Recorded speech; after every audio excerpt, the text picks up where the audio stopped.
Hey everyone, my name is Peter Hall. My name is Joshua Hall. And today we're going to be talking about the Captain Marvel movie. My brother and I went and saw it yesterday. Because of the bullshit SJW and intersectional identity politics surrounding the movie, we were both kind of worried that it was going to be bad. But I think that our fears are unfounded. I actually loved the movie. I thought it was just as good as any other Marvel movie I've seen.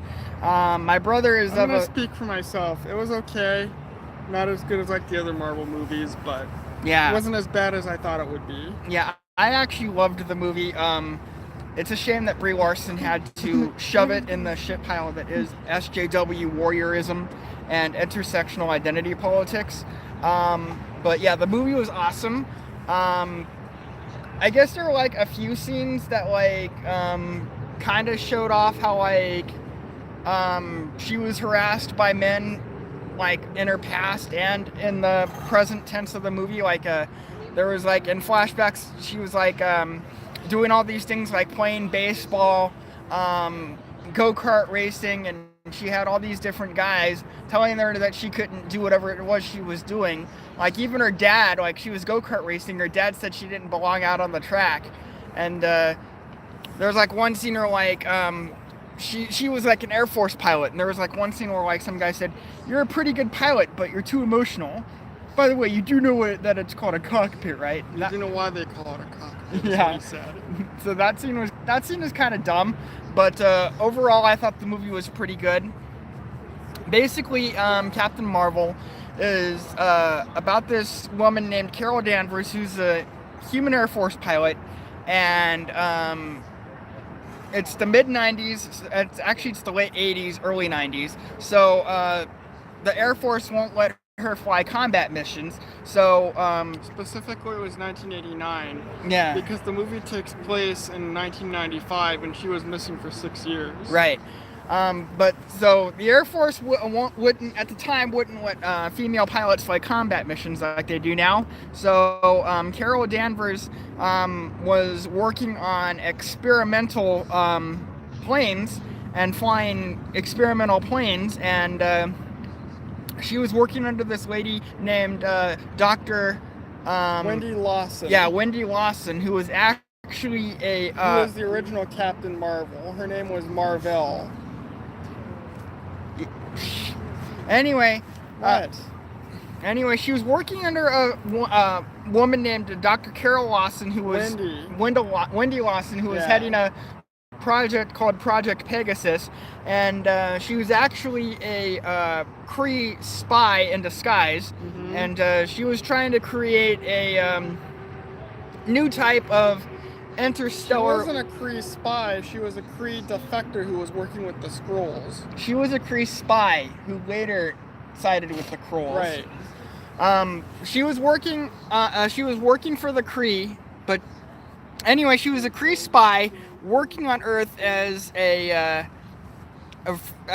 an Air Force captain or whatever. I don't know. Anyway, she was in charge of this project called Project Pegasus, and she was trying to create a new type of interstellar space flight engine or something.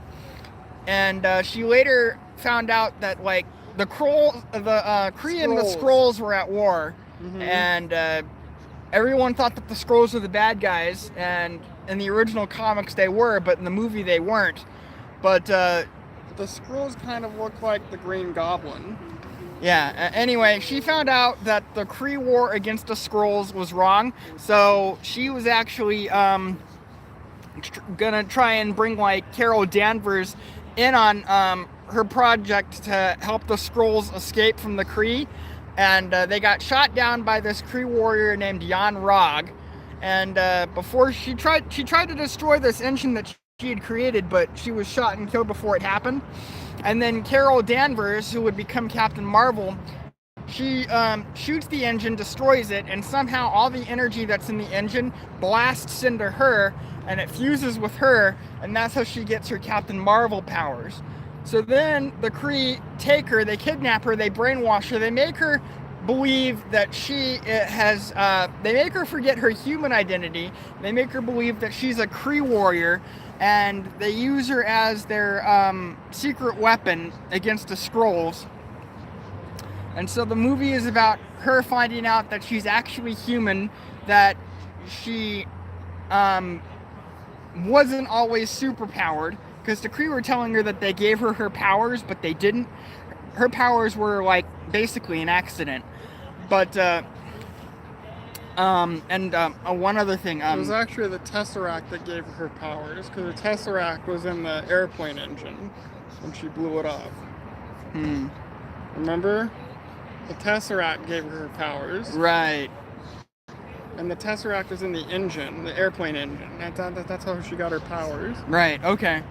Anyway, everyone, like, Geeks and Gamers and, like, some other people were talking about how, like, Brie Larson was unemotional and like, didn't act very well in the movie. I don't care what Geeks and Gamers said. I kind of agree with their opinion, but I don't think that the movie is as bad as they say it is. I wasn't finished with my statement, but go ahead. Yeah, okay. I don't care what Geeks and Gamers says. I kind of agree with their opinion because of what Brie Larson said about white people and white men in general. But the movie is not as bad as they say it is. It's not as good as other Marvel movies, though, like my brother says it is. But whatever. My opinion is my own. His opinion is his own. And you can agree with us or not. All right. Anyway, Geeks and Gamers and some other people like were talking about how like Brie Larson as Carol Danvers or Captain Marvel was unemotional and didn't act very well. That was like one of their chief complaints about especially the trailers, and that's actually all part of her character because the Kree kidnapped her and turned her into a living Kree weapon. They actually stressed the importance of keeping one's emotions like under control and trying to remain as unemotional as possible, like the Vulcans.